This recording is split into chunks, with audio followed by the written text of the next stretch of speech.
Hello everyone, welcome to my channel Ayush the filmy bookworm. আজকে আমি অনেকদিন পর সিনেমা বা ওটিটি নিয়ে একটা ভিডিও শুরু করতে চলেছি এবং এই ভিডিওটা আমার মনে হয় খুবই জরুরি। গত বছর যদিও এই ভিডিওটা আমি করতে পারিনি, কারণ গত বছর আমি সেই সংখ্যক বাংলা সিনেমা দেখে উঠতে পারিনি যেটা দিয়ে একটা কম্প্রিহেন্সিভ ভিডিও বানানো যায়। তাই ২০২২ এর জায়গায় ২০২৪-এ নিয়ে এলাম এই টপ ১২ বাংলা ফিল্মের লিস্ট। এর বাইরে আছে কিছু অনারেবল মেনশনস এবং এই যে টপ ১২ টা আছে তার মধ্যে আপনারা যারা আমার ভিডিও আগে দেখেছেন আ তারা জানবেন। তাও বলে দিই নতুন সাবস্ক্রাইবারদের জন্য। যে এর মধ্যে কিছু জায়গায় কিন্তু টাই থাকে আমার। মানে ধরুন ৬ নম্বরে ২ টো সিনেমা থাকতে পারে, একাধিক সিনেমা থাকতে পারে। তো সব মিলিয়ে লিস্টটা ওই আ ১৮-১৯ টা হবে আরকি। এবছর বাংলা সিনেমা রিলিজও করেছে খুব কম। ১ম দিকে তো মনে হচ্ছিল যে হারে বাংলা সিনেমার দর্শক কমছে বা বাংলা সিনেমা কেউ দেখতে যেতে চাইছে না। আ বাংলা বিগ স্ক্রিন ফিল্মস গুলো না আস্তে হারিয়ে যায়। কিন্তু তারপরেই চলে এলো বেশ কিছু সিনেমা, যে সিনেমাগুলো বলতে পারি বাংলা সিনেমাকে খাদাম থেকে তুলে আ বেশ কিছুটা কমফোর্টেবল জায়গায় নিয়ে গেছে। তবু এবার রাজনৈতিক কারণে এবং নানা অন্য কারণে আ বেশ কিছু রিলিজ পিছিয়ে গেছে। সেজন্য এবছর বেশ কিছু আ সিনেমা রিলিজই করেনি। রিলিজ হওয়া ছবির সংখ্যা যেহেতু কম, তাই আমার দেখা ছবির সংখ্যাও কম। সবগুলো তো আর দেখা যায় না। আ তো আমি মোটামুটি ধরুন ওই ২৫-২৬ টা বাংলা সিনেমা দেখেছি। তো ২৫-২৬ টা ছবির মধ্যে থেকে আমার মতে যেগুলো টপ বাংলা ছবি সেগুলো নিয়ে আমি কথা বলতে চলেছি। তাহলে শুরু করা যাক আমার video top 12 Bengali films of 2024।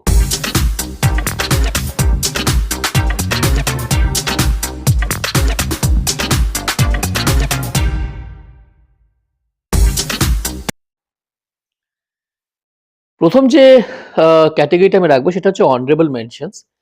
যে ছবিগুলো আমার মনে হয় যে টপ 12 এ জায়গা করতে পারেনি তার জন্য কিছু কারণও আছে। আ কিন্তু আমার মনে হয়েছে যে ছবিগুলোর মধ্যে কিন্তু যথেষ্ট পোটেনশিয়াল ছিল এবং ছবিগুলো একবার অন্তত দেখাই যায়। এই তালিকায় আমার যে ১ম নামটা মনে পড়ছে সেই ছবিটার নাম হচ্ছে 'অতি উত্তম'। 'অতি উত্তম' পরিচালক হচ্ছেন সৃজিত মুখার্জি এবং এই ছবিতে রয়েছেন গৌরব চ্যাটার্জি, যিনি উত্তম কুমারের রিয়াল লাইফ নাতি, রোশনি ভট্টাচার্য, আদিত্য সেনগুপ্ত আর আরো বেশ কিছু আম অভিনেতা-অভিনেত্রী রয়েছেন, সিনিয়র অভিনেতা-অভিনেত্রী রয়েছেন। তার মধ্যে শুভাশিস মুখার্জি উল্লেখযোগ্য। এই ছবিটা বেসিক্যালি উত্তম কুমারকে একটা ট্রিবিউট জানিয়ে বানানো হয়েছে। ছবিটার কনসেপ্টটা খুবই ইন্টারেস্টিং ছিল এবং কিছু জায়গায় ছবিটা আমাদেরকে আ হাসাতেও সক্ষম হয়। কিন্তু আমার ছবিটাতে যে মেইন খামতিটা লেগেছে সেটা হচ্ছে যে ১ম কথা যে রোটোস্কোপিটা করা হয়েছে সেটা খুব উচ্চমানের নয়। আ অবশ্য আমি সেটা আশাও করিনি যে এই বাজেটে একটা বাংলা ছবিতে সেই মানের রোটোস্কোপি থাকবে। কিন্তু তাও আ চোখে সেটা একটু লাগে এবং বেশ কিছু জায়গায় ছবিটার গতি কিন্তু শ্লথ হয়ে যায় এবং যে কনসেপ্টটাকে ঘিরে এটা বানানো হয়েছে সেটা আরো বেশ কিছুটা আ বহুমুখী হতে পারত। বেশ কিছুটা টুইস্ট অ্যান্ড টার্নস সেই কনসেপ্টে আর থাকতে পারত। তাহলে সেটা অনেক বেশি মনোগ্রাহী হতো বলে আমার মনে হয়েছে। যদিও ছবিটা অবভিয়াসলি তার কনসেপ্টের জন্য এবং উত্তম কুমারের প্রতি আমাদের এখনো যে প্রগাঢ় ভালোবাসা রয়েছে, তার জন্য বক্স অফিসে ঠিকঠাক ফল করেছে। তবে যেটা আমি বললাম যে এই খামতিগুলো যদি না থাকতো তাহলে এই ছবিটা আরো বেশি ভালো ফল করতে পারত। এরপর যে ছবিটা নিয়ে আমি কথা বলব সেই ছবিটা অনেকের ভালো লাগেনি কিন্তু somehow আমার এই ছবিটা তার কনসেপ্ট এর জন্য এবং কিছু চরিত্রে যে অভিনেতা-অভিনেত্রীরা অভিনয় করেছেন সেই অভিনয়ের জন্য আর সর্বোপরি এর সিনেমাটোগ্রাফি এবং কিছু সিনস এর ইমপ্যাক্ট এর জন্য আমার খারাপ লাগেনি। ছবিটার নাম হচ্ছে 'সাদা রঙের পৃথিবী'। এর পরিচালক হচ্ছেন রাজশ্রী দে। এবং এতে মুখ্য ভূমিকায় রয়েছেন শ্রাবন্তী চ্যাটার্জী, অরিন্দম শীল, সৌরসেনী মৈত্র আরো অনেকে আ এই ছবিতে অভিনয় করেছেন আরকি। তো এই ছবিটা আ মূলত বেনারসের যে বিধবা আ সমাজটা রয়েছে সেটা নিয়েও কথা বলে। কাশীতে যে বিধবারা এখনো কিন্তু অনেকেই থাকেন একটা আ আশ্রমে সেটা নিয়ে কথা বলেছে। এবং তার সঙ্গে একটা আন্ডারওয়ার্ল্ড এর যোগসাজশের কথা বলা হয়েছে, নারী পাচারের কথা উঠে এসেছে। আরো অনেক রকম জিনিস এর মধ্যে রয়েছে। আ ছবিটির কিছু দৃশ্য খুব ভালো, খুব সুন্দর এবং ছবিটিতে যে বা মানে ওভারঅল যে কনসেপ্টটা সেটাও খুব ভালো ছিল। শ্রাবন্তীর অভিনয়টা খুবই ভালো। মানে অভিনয়ের দিক দিয়ে যেটা শ্রাবন্তীর কামব্যাক এটা আমি মানে নির্দ্বিধায় বলতে পারি। তিনি একজন ভালো অভিনেত্রী। কিন্তু অফ লেট আমি দেখছিলাম যে উনার ও ও মানে সিনেমার চয়েস গুলো তার প্রতিভার প্রতি আরকি সুবিচার করছে না। And that also includes 'Kaberi Antardhan Rahasya' to be very honest. কিন্তু এখানে উনার অভিনয়টা খুবই ভালো ছিল। অরিন্দম শীলের অভিনয় খুব ভালো ছিল। এছাড়া আরো বেশ কিছু চরিত্রে, বেশ কিছু নারী চরিত্রে বিশেষ করে অভিনয় ভালো ছিল। কিন্তু ওই যে মানে আ এই পরিচালক আগেও আমি দেখেছি একটা সমস্যা রয়েছে সেটা হচ্ছে যে উনি অনেকগুলো চরিত্রে অনেকগুলো ভালো, ভালো অভিনেতা-অভিনেত্রীকে নিয়ে নেন। কিন্তু তাদেরকে হয়তো আ অনেক, অনেক অভিনেতাকে উনি স্ট্যান্ড অ্যালোন সিনস ই দিতে পারেন না। যে সিনস এ তারা শাইন করবেন বা যে সিন গুলো দর্শকদের মন কাড়বে। দর্শকরা তো এদের থেকে অনেক বেশি এক্সপেকটেশনস রাখেন না যে এরা আরো বেশি ভালো চরিত্রে অভিনয় করবেন। এখানেও সেটা হয়েছে। মানে কেউ ২-৩ টে সিনে রয়েছেন এরকম মনে হয়েছে আমার। এছাড়া কাহিনীটাকে ঠিকমতো কিছু জায়গায় বাঁধা যায়নি। কোথাও খুব খাপছাড়া মনে হয়েছে।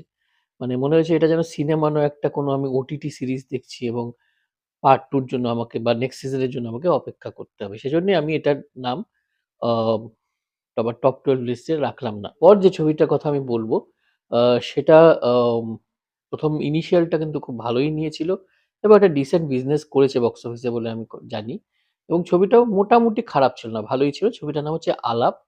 ছবিটার পরিচালক ছিলেন প্রেমেন্দু বিকাশ চাকি, যিনি একজন অত্যন্ত অভিজ্ঞ ক্যামেরাম্যান এবং এখন বেশ কিছু সিনেমার পরিচালকও বটে।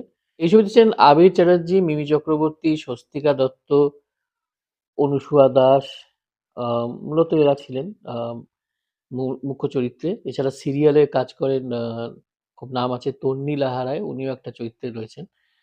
এই ছবিতে মিউজিক খুব ভালো ছিল। এই ছবির আ মানে মানে আমাদের বাংলা সিনেমায় আজকাল আমরা একটা আরবান লাভ স্টোরি কিন্তু কমই দেখতে পাই। সেদিক দিয়ে এই ছবিটা একটা বিরল ছবি আরকি এখনকার কনটেক্সট এ যদি দেখি। ছবিটা একটা লাভ স্টোরি হলেও বেশ আ ইন্টারেস্টিং একটা লাভ স্টোরি। কারণ এখানে আ মূল যে নায়ক আর নায়িকা তাদের মধ্যে কিন্তু একটা সময় পর্যন্ত দেখাই হচ্ছে না। এবং আ ব তাও কি করে তারা ছবির নায়ক নায়িকা সেটা বুঝতে গেলে সিনেমায় যেতে হবে। সিনেমাতে অনেকগুলো ইস্যুস, আরবান ইস্যুস অ্যাড্রেস করা হয়েছে খুব সুন্দরভাবে যেটা আমার খুব ভালো লেগেছে। ছবিতে আবিরকে একটা রোমান্টিক রোলে হয়তো লোকে ভিজুয়ালাইজ করতে পারছে না। বিশেষ করে আবির চ্যাটার্জির একটু হলেও তো বয়স হয়েছে। কিন্তু এই ছবিটা কিন্তু অনেক দর্শকের ধারণাকে ভুল প্রমাণিত করেছে। এখানে কিন্তু উনি যথেষ্ট স্বতঃস্ফূর্ত এবং মিমি চক্রবর্তীর কথা তো আলাদা করে বলতেই হয়। উনি ভীষণই ভালো এই ছবিতে। Swastika Dutta was also very good in the film. কিন্তু সিনেমাটার আ ফার্স্ট হাফ যতটা আশা জাগায়, সেকেন্ড হাফ ততটাই ডিসঅ্যাপয়েন্ট করে আমাদের। এবং কমেডিটা যেটা আছে এখানে, বেশ কিছু ক্ষেত্রে সেটা ওয়ার্ক করে কিন্তু বেশ কিছু ক্ষেত্রে it became a little too subtle মানে for a certain section of the audiences. আ ছবিটা কিন্তু একটা সর্বজনগ্রাহ্য ছবি হতে পারত। মানে একটা ইউনিভার্সালি অ্যাক্লেমড ছবি হতে পারত। তা না হয়ে ছবিটা হয়তো ওই কর্পোরেট সেক্টরে যারা কাজ করে, সেক্টর 5 এ বা নিউ টাউন এ, তাদের জন্য এটা একটা আ বেশ রিলেটেবল ছবি হয়ে থেকে যাবে। এটা একটা ছবিটার খামতি এবং সেজন্যই আমি এটাকে টপ 12 লিস্টে রাখিনি। না হলে এটা আম এলিজিবল ছিল অবশ্যই। পরের যে ছবিটার কথা বলছি এতেও আবির চ্যাটার্জী আছেন। আ ছবিটা একটা খুবই অস্থির সময়ে রিলিজ করেছিল যখন আরজিকর কাণ্ড নিয়ে বিতর্ক বলুন বা ইন জেনারেল ফিল্ম মিডিয়ার প্রতি একটা বিরূপ ভাব অনেকেই পোষণ করছিলেন। ছবিটা একটা ফ্যান্টাস্টিক ইনিশিয়াল নেয়া সত্ত্বেও সাস্টেইন করতে পারেনি। ঠিক ধরেছেন ছবিটা হচ্ছে রাজ চক্রবর্তী পরিচালিত 'বাবলি'। এতে আবির চ্যাটার্জির সঙ্গে ছিলেন শুভশ্রী গাঙ্গুলী, নাম ভূমিকায় ছিলেন তিনি। এছাড়া সৌরসেনী মৈত্র ছিলেন। আ সব মিলিয়ে ছবিটা আ উপন্যাসকে ছাপিয়ে যেতে পারেনি ঠিকই, উপন্যাসের থেকে একটু বিলো এক্সপেকটেশন ই গেছে ছবিটা। এই ছবিটার মধ্যে বেশ কিছু খুব টেন্ডার রোমান্টিক মজার মুহূর্ত রয়েছে এবং যারা বডি শেমিং এর শিকার, আমিও তাদের মধ্যে পড়ি। আ তারা কিন্তু একটা তারা কিন্তু এই ছবিটাকে দেখতে খুব আ ভালোবাসবেন। যারা দেখেননি আরকি। এবং যারা দেখেছেন তারাও কিন্তু এই ছবিটাকে খুবই ভালোবেসেছেন এবং ছবিটার মধ্যে রিলেশনশিপ নিয়ে কথা বলা আছে, প্রেম ভালোবাসা নিয়ে অনেক কথা বলা আছে। অনেক সুন্দর ডায়ালগ রয়েছে। এবং রাজ চক্রবর্তী যেহেতু আমি অন্তত মনে করি যে রাজ চক্রবর্তী আ ছবি ডিরেক্ট করার মুনশিয়ানা রাখেন। তিনি রিমেক করেছেন বলে যে উনি শুধু রিমেকই করতে জানেন তার কিন্তু কোনো মানে নেই এবং আমি সেটাতে একেবারেই বিশ্বাস করি না। সেজন্য এই ছবিতেও আমি দেখেছি উনি একটা স্মার্ট সিনেমা বানানোর চেষ্টা করেছেন এবং কিছু অংশে সফল হয়েছেন। তবে এই ছবিটার মধ্যে একটা বড় খামতি আছে। সেই খামতিটা হচ্ছে যে আ somehow আবির চ্যাটার্জি যিনি ইন্ডিভিজুয়াল ছবিতে বেশ ভালো, শুভশ্রী তো খুবই ভালো। আ সৌরসেনীও খুব ভালো। কিন্তু এই ৩ জনের মধ্যে যখন কোনো যে কেমিস্ট্রিটা দরকার ছিল, যেটা এই ছবিটা একটা মূল মেইন স্টে হতে পারত, সেটা এখানে হয়নি। এবং এই ছবিটাও খুব স্লো হয়ে যায় ১ টা ২ টো পোরশনে ভীষণ sluggish এবং স্লো হয়ে যায়। আর ভীষণ প্রেডিক্টেবল হয়ে যায়। সেটা যদি চিত্রনাট্যে কিছু অদল-বদল উনি আনতেন, রাজ চক্রবর্তী পরিচালক হিসেবে বা চিত্রনাট্যকার যিনি ছিলেন, উনি যদি অদল-বদল আনতে পারতেন, তাহলে এই ছবিটা আরো বেশি কন্টেম্পোরারি, টপিক্যাল এবং রিলেটেবল হতো বলে আমার মনে হয়। এবং সেজন্যই আমি সেটাকে টপ 12 লিস্টে রাখতে পারছি না। এরপর যে ছবিটার কথা বলব, এই ছবিটা হয়তো খুব কম লোকেই দেখেছেন আমার যতদূর ধারণা। আম তবে এই ছবিটা আমার দেখার সৌভাগ্য হয়েছিল। ছবিটা একটি থ্রিলার ছবি। ছবিটার নাম হচ্ছে 'অরণ্যের প্রাচীন প্রবাদ'। এই ছবিটি পরিচালনা করেছেন দুলাল দে, যিনি একজন বিখ্যাত জার্নালিস্ট এবং এই ছবিতে রয়েছেন মেইন চরিত্রে যে আছেন জিতু কামাল, আ মিথিলা এবং শিলাজিৎ মজুমদার। আরো অনেকেই রয়েছেন ছবিতে। কিন্তু মূলত এরাই হচ্ছেন মূল চরিত্রে রয়েছেন। এটা বেসিক্যালি একটা সাসপেন্স থ্রিলার, কোথাও একটা মেডিকেল থ্রিলারও বলতে পারেন। আ একটি ডাক্তারের হত্যাকাণ্ড নিয়ে ছবিটি আবর্তিত হয়েছে এবং এখানে আমরা একটা গোয়েন্দা চরিত্রকে পাই, যার নাম অরণ্য এবং সেটা জিতু কামাল পোর্ট্রে করেছেন। ছবিটা আ কনসেপ্টটা খুবই ইন্টারেস্টিং ছিল। ছবিটায় বেশ কিছু witty ডায়ালগ আছে। ছবিটার এডিটিং বেশ কিছু জায়গায় ভীষণই শার্প, যেটা আমার ভালো লেগেছে। কিন্তু ছবিটার যে টুইস্টটা রয়েছে সেটা আ প্রেডিক্টেবল হয়ে যায়। স্পেশালি আমাদের মতন যারা প্রচুর থ্রিলার গোগ্রাসে গিলি ওটিটিতে বা সিনেমাতেও আমরা বেশ কিছু থ্রিলার দেখি। আমরা তো এখন অনেক বেশি এক্সপোজড এই জনরাতে। তো আমাদের কাছে টুইস্টটা খুবই প্রেডিক্টেবল মনে হয়েছে এবং আমি আর আমার বন্ধু দেখছিলাম। আমাদের কাছে মনে হয়েছে এবং যারা দেখবেন তাদের কাছেও এটা প্রেডিক্টেবল বলেই মনে হবে। এটাই হচ্ছে ছবিটার সবচেয়ে বড় মাইনাস পয়েন্ট আমার মতে। আ একটা পয়েন্টে গিয়ে ১ম এ obviously বেশ টানটান ব্যাপারটা থাকে। কিন্তু একটা পয়েন্টে গিয়ে বোঝা যায় কে কোনটা করেছে। তবে এখানে একটা ডাবল টুইস্ট আছে। যে 2nd টুইস্টটা রয়েছে সেটা কিন্তু আমার মতে অনেক বেশি আম টুইস্টেড ছিল, অনেক বেশি আনপ্রেডিক্টেবল ছিল। সেই পোরশনটা অবশ্যই খুবই ভালো। আ ছবিতে ব্যাকগ্রাউন্ড মিউজিক বেশ ভালো। তবে এই ছবির টেকনিক্যাল দিকগুলো অতটা স্ট্রং নয়। মানে ক্যামেরা ওয়ার্ক আরেকটু ভালো হতে পারত। দেখে মনে হচ্ছিল আমি কোনো টেলিফিল্ম দেখছি। কখনো এরকম মনে হচ্ছিল আরকি। মানে একটা ইনকনসিস্টেন্ট বাজেট ইস্যু ছিল বলে ছবিটার ক্ষেত্রে আমার মনে হয়েছে। তো ওভারঅল ছবিটা একটা বেশ এনগেজিং ওয়াচ। মানে আপনি ছবিটার মধ্যে অনেক ডায়নামিক্স আছে বা এখানেও ছবিটা বেশ কিছু সামাজিক ইস্যুকে অ্যাড্রেস করেছে। এবং যেহেতু পরিচালক একজন সাংবাদিক, কাজেই উনার যে ইনফরমেশন পার্টটা আছে বা যে অথেন্টিসিটি পার্টটা আছে, সেই পার্টটা কিন্তু খুবই ইনট্যাক্ট। জিতু কামাল এবং শিলাজিতের, বিশেষ করে শিলাজিতের অভিনয় এতে খুবই ভালো, খুবই সাবলীল। জিতুকে দেখতে খুব ভালো লেগেছে এবং আমরা কিন্তু ওনাকে আ ১ টা ২ টো গোয়েন্দা চরিত্রে দেখতেই পারি। মানে ওনার মধ্যে সেই পার্সোনালিটি বা সেই শার্পনেস টা কিন্তু রয়েছে। যেটা বললাম যে এর মধ্যে আম যে খামতিটা আছে they were too big to ignore, সেজন্যই আমি একে টপ 12 এ জায়গা দিতে পারলাম না। আমি চলে আসছি মেইন টপ 12 ছবিতে। ১ম যে ছবিটা আমার টপ 12 এ থাকবে সেটা হচ্ছে এই বছরের সবচেয়ে বড় হিট ছবি এবং বোধহয় গত ৪ বছরে আ কোনো ছবি এতটা বড় হিট হয়নি।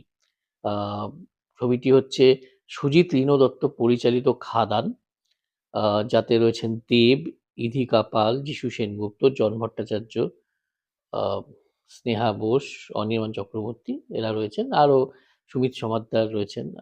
বেশ কিছু আরো পুরনো কিছু ভেটেরান অ্যাক্টরস, অ্যাক্ট্রেসেস আমরা দেখতে পাই।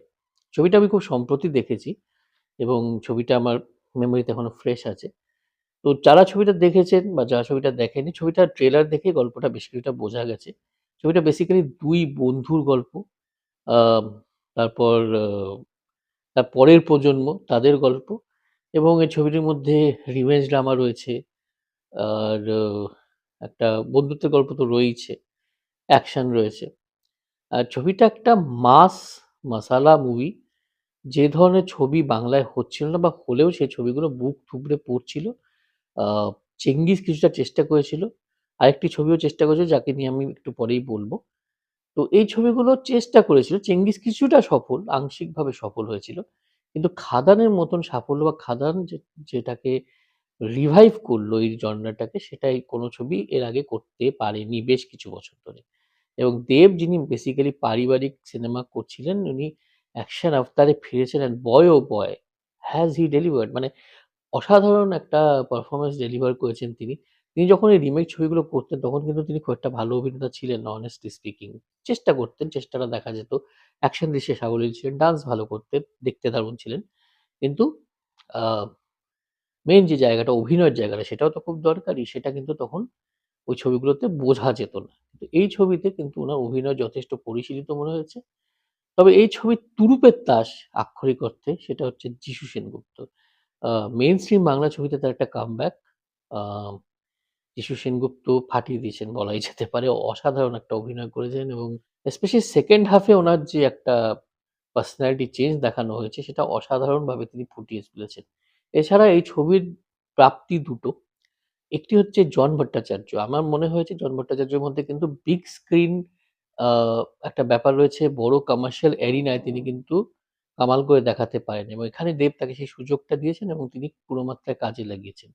চরিত্রটা ছোট কিন্তু খুব ইভিল, ডিলাইটফুল ইভিল বলা যেতে পারে।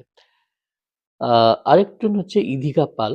ইধিকা পাল এটির ১ম ছবি। এর আগে বাংলাদেশে তিনি একটি ছবি করেছেন শাকিব খানের সঙ্গে। সেটাও বিশাল বড় হিট। ওটার নাম ছিল 'প্রিয়তমা'।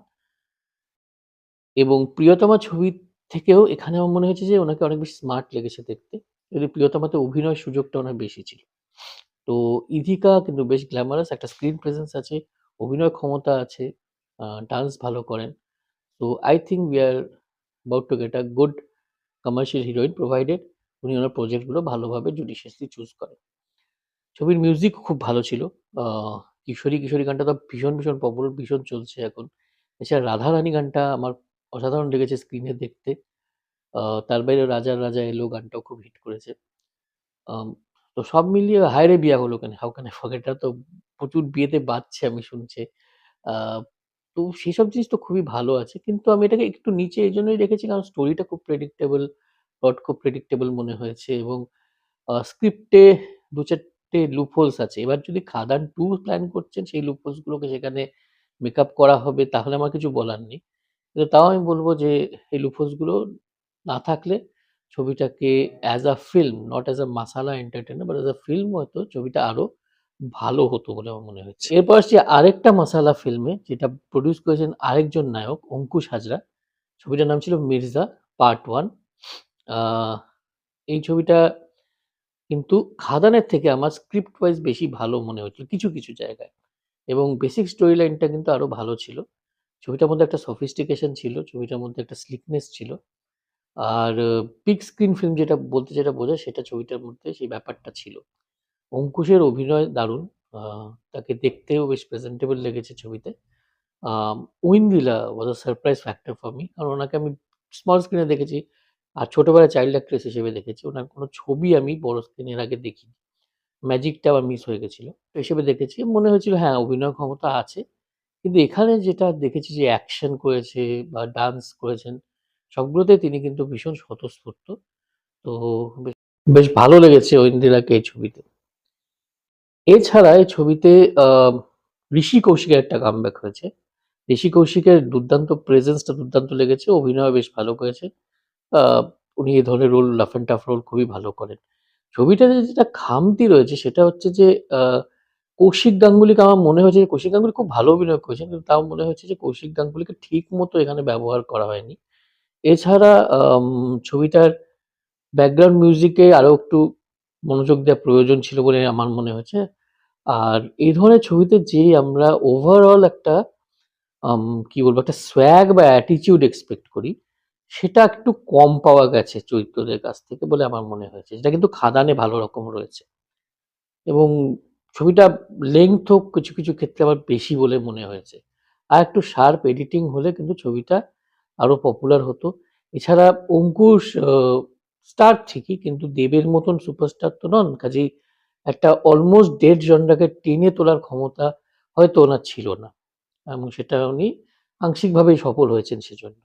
তবু ওনাকে কুর্নিশ জানাতে হয় যে উনি এই মাসালা ফিল্মগুলোকে তুলে ধরার চেষ্টা করেছেন। এখানে আমি এই সুযোগে একটা কথা বলতে চাই যে আ সব মাসালা ফিল্ম বা এই ধরনের সিনেমা পিওরলি কমার্শিয়াল সিনেমা হয়তো আমাদের সেনসিবিলিটিস এর সঙ্গে ম্যাচ নাও করতে পারে। কিন্তু আ আমাদের মনে রাখতে হবে যে এই ধরনের ছবির সাফল্য বা এই ধরনের ছবির থেকে যা রেভিনিউ পাওয়া যায়, এটা কোনো অফবিট ছবি বা খুব আরবান ছবি কিন্তু দিতে পারে না। দিতে পারে না, এখনো দিতে পারে না। কাজেই এই ধরনের ছবির ভালো মেকিং হওয়াটা তো প্রয়োজনই। কিন্তু আমার মনে হয় সব ধরনের দর্শকদের এই ধরনের ছবি এটলিস্ট গিয়ে দেখা উচিত।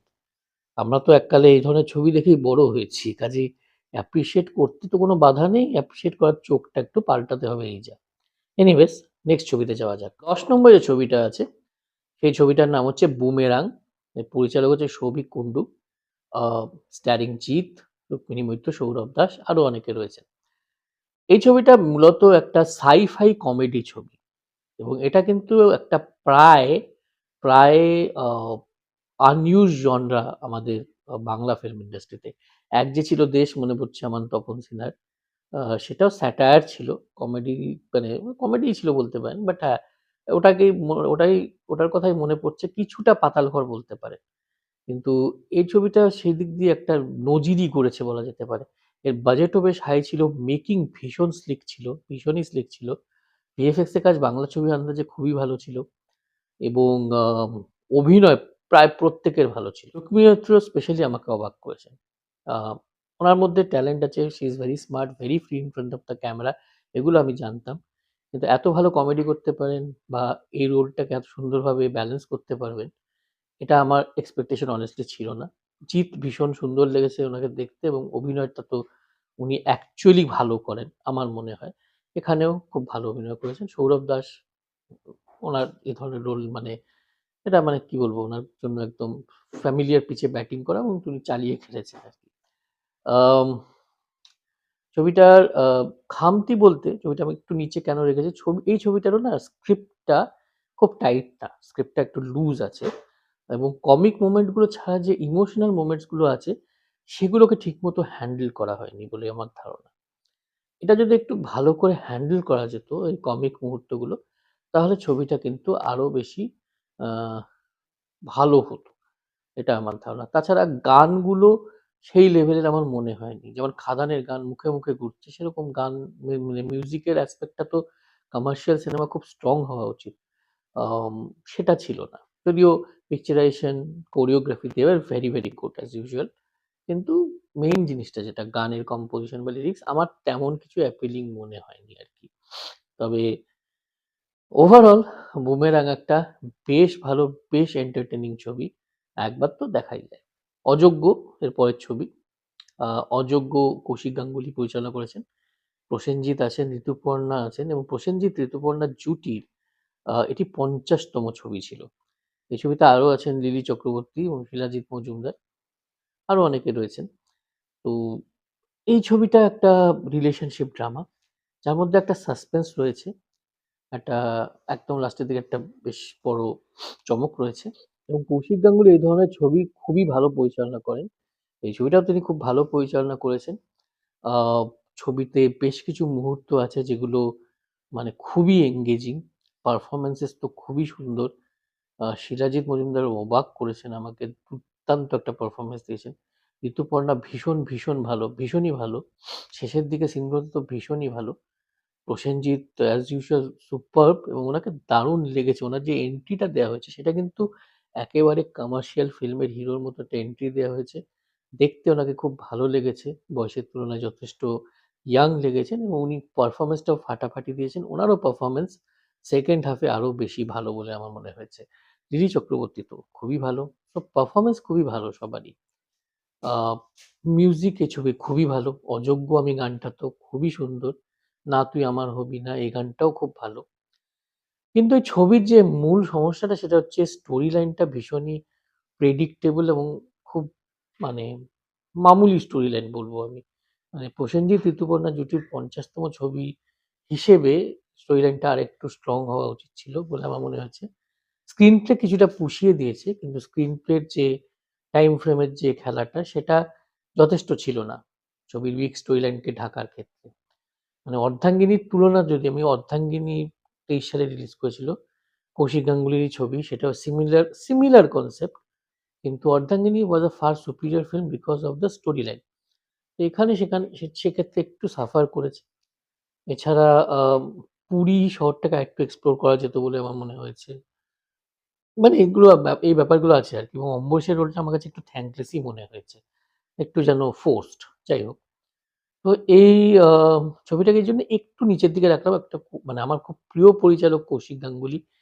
তার ছবি হিসেবে আমি একটু নিচের দিকে রাখলাম। কিন্তু uh I am trying to be uh as fair as possible আরকি। আমার যেরকম মনে হয়েছে সেরকমই আমি র‍্যাংকিং দিয়েছি। আমি দুটো ছবিকে একসাথে রাখবো। একটি হচ্ছে ব্রাত্য বসু পরিচালিত 'হুব্বা'। এটা হুব্বা শ্যামল বলে একজন কুখ্যাত অপরাধী ছিলেন। সেই অপরাধীর আ জীবনের উপরে বলা যেতে পারে, এবং কলকাতা পুলিশের বা বেঙ্গল পুলিশের একটা অপারেশনের উপরে। তো এখানে মূল চরিত্রে ছিলেন বাংলাদেশের মোশাররফ করিম, ইন্দ্রনীল সেনগুপ্ত, এরা ছিলেন, এবং এর বাইরে গম্ভীরা বলে একজন আ আর্টিস্ট ছিলেন। উনি আমাকে সত্যি অবাক করেছেন। ইয়াং শ্যামলের চরিত্রে, হুব্বার চরিত্রে আরকি, উনি জাস্ট অসাধারণ। আ পরে আমি জানতে পেরেছি যে উনি একজন খুবই ফেমাস এবং সিজনড থিয়েটার অ্যাক্টর।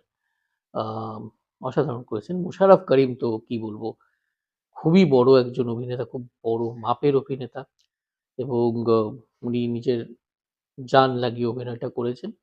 এবং ব্রাত্য বসু একজন খুব সফল নাট্যকার এবং একজন intellectual, প্রচুর সিনেমাটিক নলেজ ওনার। ওনার পরিচালনা ছবিটা বেশ ভালো। আ উনার কিছু সিনেমার কাজ আমার অত ভালো লাগেনি। তবে এই সিনেমার কাজ আমার বেশ ভালোই লেগেছে।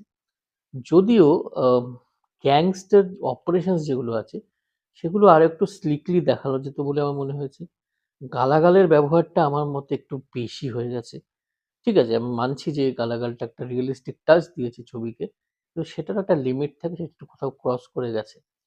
আবার অন্যদিকে যদি দেখি, আবার ইন্দ্রনীল সেনগুপ্তর পারফরম্যান্সও দুর্দান্ত ছিল। উনি একজন খুবই ভালো অ্যাক্টর।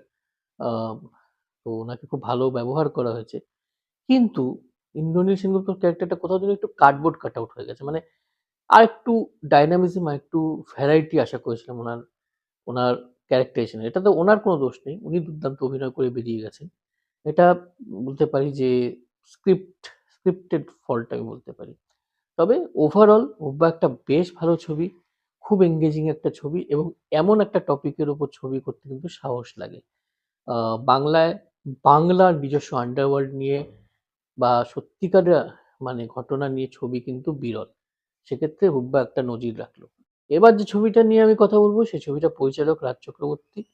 ছবিটির নাম 'সন্তান', এবং এটাও একদম শেষ দিকে রিলিজের মধ্যে ছিল। ছবিটি ইতিমধ্যেই সুপারহিট হয়েছে। একটা 'সন্তান' একটা বা কেস স্টাডি বলা যেতে পারে।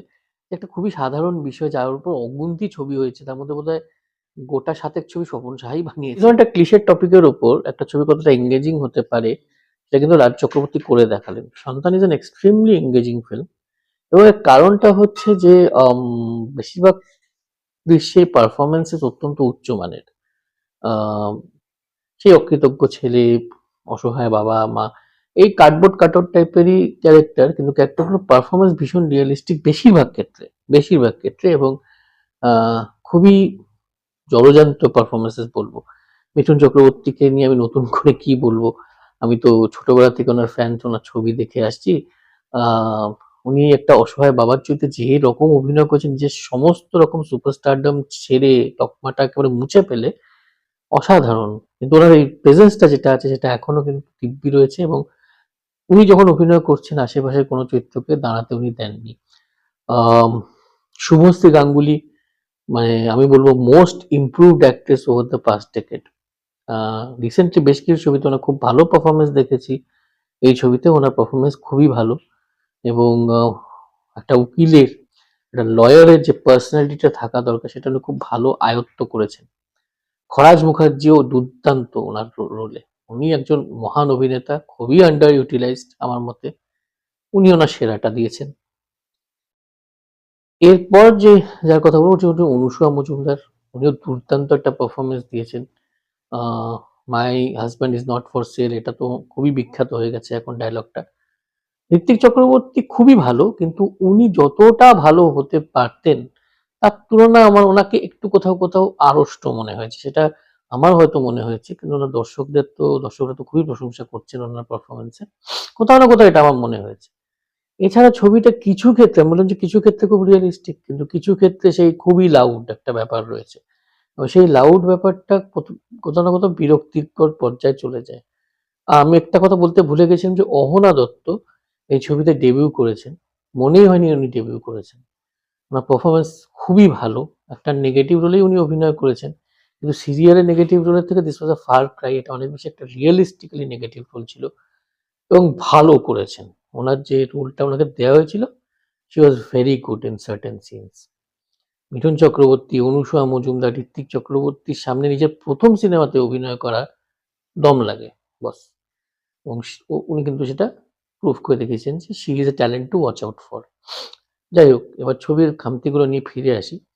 ছবির মিউজিক জিৎ গাঙ্গুলির, কিন্তু ছবিতে আমরা মনে রাখার মতো গানই পাই না। জিৎ গাঙ্গুলির কন্ট্রিবিউশনই থাকলো না ছবিতে আর কি সেভাবে। এটা একটা ব্যাপার, কারণ এই জুটি আগে আমাদের বহু গান উপহার দিয়েছে, আমরা সবাই জানি। এবং এই ছবিতে গানের স্কোপ ছিল, গান ভালো রাখাই যেতে পারতো। আম, সেটা আমার একটু মনে হয়েছে যে খামতি। এছাড়া সিনেমাটোগ্রাফি খুবই বেসিক, আরেকটু ভালো করাই যেতে পারতো। স্পেশালি আউটডোর যেটা দেখানো হয়েছে অল্প হলেও, সে আউটডোরটা খুব ভালোভাবে কিন্তু তোলা হয়নি। রাজ চক্রবর্তীর থেকে এর থেকে ভালো, এর থেকে স্লিকনেস তো আমরা আশা করতেই পারি। বাট ওভারঅল সন্তান is a good family film, very engaging, দেখাই যেতে পারে।